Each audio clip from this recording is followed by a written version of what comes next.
चातुर्मास्यामध्ये अजून एक व्रत सांगितलेलं आहे की एकभुक्त राहणे किंवा कुठलंही एखादं अन्न खाऊन राहणे.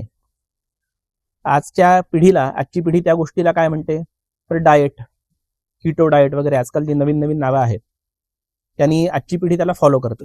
पण आपल्या चातुर्मास्यामध्ये आपल्या ऋषीमुनींनी 4 महिने आपल्याला कुठल्याही एका अन्नावर राहायचं आहे.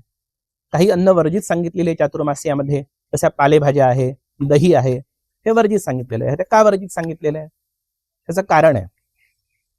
कारण चातुर्मास्यामध्ये असतो पावसाळा, आणि पावसाळा म्हटल्यावर सूर्यप्रकाश जो असतो, जो पिकांकरता, कुठलंही पीक येण्याकरता, उत्तम पीक उगवण्याकरता सूर्यप्रकाशाची आवश्यकता असते.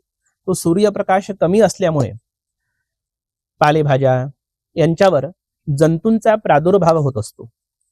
कारण पालेभाज्या पूर्वी कसं होतं की पूर्वी त्या पालेभाज्यांवर किंवा वनस्पतींवर आपण जे खातो आजकाल त्यावर कीटकनाशक किंवा आपण सॅनिटायझर असा काही पर्याय पूर्वी त्याच्या काळामध्ये नव्हता.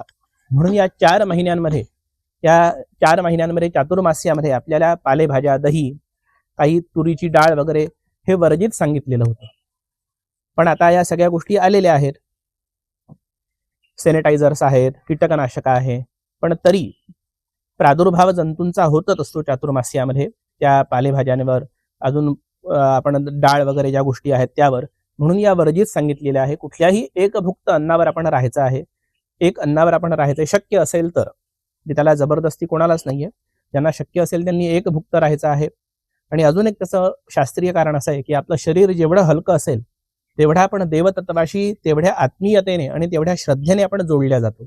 म्हणून आपल्या शरीराला तेवढं आपल्याला हलकं ठेवायचं आहे. चातुर्मास्यामध्ये व्रतवैकल्य आपल्याला करायची असतात. त्या व्रतवैकल्याकरता आपलं शरीर एका विशिष्ट देवतत्वाशी जोडलं पाहिजे. म्हणून आपल्याला चातुर्मास्यामध्ये या व्रतांचं किंवा या नियमांचं पालन आपल्याला आपल्या ऋषीमुनींनी सांगितलेलं.